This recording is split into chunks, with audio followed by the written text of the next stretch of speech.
At that time, Herod the Tetrarch heard the reports about Jesus, and he said to his attendants, "This is John the Baptist. He has risen from the dead. That is why the miraculous powers are at work in him." Now Herod had arrested John and bound him and put him in prison because of Herodias, his brother Philip's wife.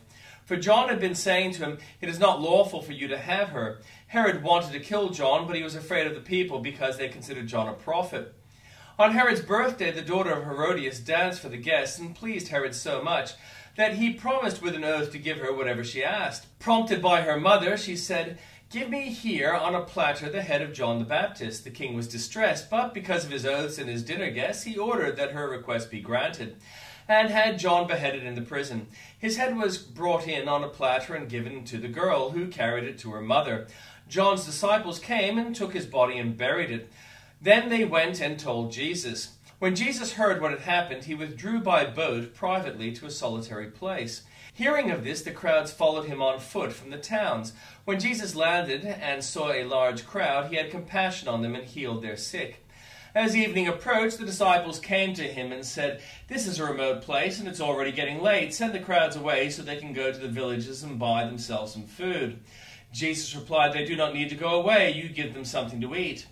"We have here only 5 loaves of bread and 2 fish," they answered. "Bring them here to me," he said, and he directed the people to sit down on the grass. Taking the 5 loaves and the 2 fish, and looking up to heaven, he gave thanks and broke the loaves. Then he gave them to the disciples, and the disciples gave them to the people. They all ate and were satisfied, and the disciples picked up 12 basketfuls of broken pieces that were left over.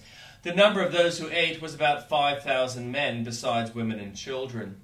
And the Old Testament reading. These are the names of the sons of Israel who went to Egypt with Jacob, each with his family: Reuben, Simeon, Levi, and Judah, Issachar, Zebulun, and Benjamin, Dan, and Naphtali, Gad, and Asher. The descendants of Jacob numbered 70 in all. Joseph was already in Egypt. Now Joseph and all his brothers and all that generation died, but the Israelites were exceedingly fruitful. They multiplied greatly, increased in numbers, and became so numerous that the land was filled with them. Then a new king, to whom Joseph meant nothing, came to power in Egypt. "Look," he said to his people, "the Israelites have become far too numerous for us. Come, we must deal shrewdly with them, or they will become even more numerous, and if war breaks out, we'll join our enemies, fight against us, and leave the country." So they put slave masters over them to oppress them with forced labor, and they built Pithom and Ramesses as store cities for Pharaoh. But the more they were oppressed, the more they multiplied and spread. So the Egyptians came to dread the Israelites and worked them ruthlessly. They made their lives bitter with harsh labor and bricks and mortar and with all kinds of work in the fields, and all their harsh labor the Egyptians worked them ruthlessly. The king of Egypt said to the Hebrew midwives, whose names were Shiphrah and Puah, "When you are helping the Hebrew women during childbirth on the delivery stool, if you see that the baby is a boy, kill him, but if it is a girl, let her live." The midwives, however, feared God and did not do what the king of Egypt had told them to do. They let the boys live. Then the king of Egypt summoned the midwives and asked them, "Why have you done this? Why have you let the boys live?" The midwives answered Pharaoh, "Hebrew women are not like Egyptian women. They are vigorous and give birth before the midwives arrive." So God was kind to the midwives, and the people increased and became even more numerous, and because the midwives feared God, he gave them families of their own. Then Pharaoh gave this order to all the people: "Every Hebrew boy that is born you must throw into the Nile, but let every girl live." Now a man of the tribe of Levi married a Levite woman, and she became pregnant and gave birth to a son. When she saw that he was a fine child, she hid him for 3 months, but when she could hide him no longer, she got a papyrus basket for him and coated it with tar and pitch. Then she placed the child in it and put it among the reeds along the bank of the Nile. His sister stood at a distance to see what would happen to him. Then Pharaoh's daughter went down the Nile to bathe, and her attendants were walking along the riverbank. She saw the basket among the reeds and sent her female slave to get it. She opened it and saw the baby. He was crying, and she felt sorry for him.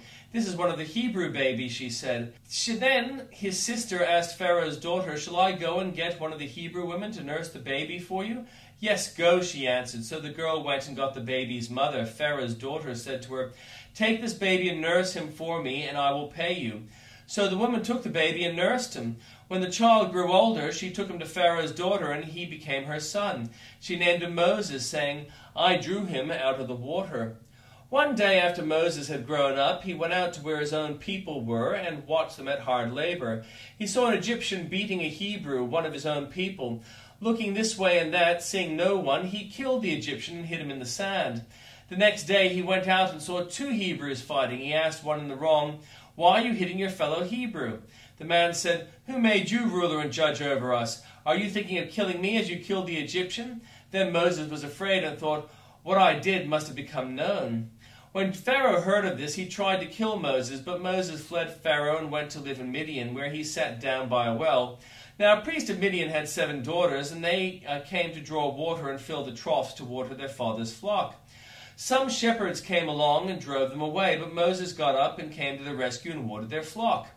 When the girls returned to Reuel, their father, he asked them, "Why have you returned so early today?" They answered, "An Egyptian rescued us from the shepherds. He even drew water for us and watered the flock." "And where is he?" Reuel asked his daughters. "Why did you leave him? Invite him to have something to eat." Moses agreed to stay with the man who gave his daughter Zipporah to Moses in marriage. Zipporah gave birth to a son, and Moses named him Gershom, saying, "I have become a foreigner in a foreign land."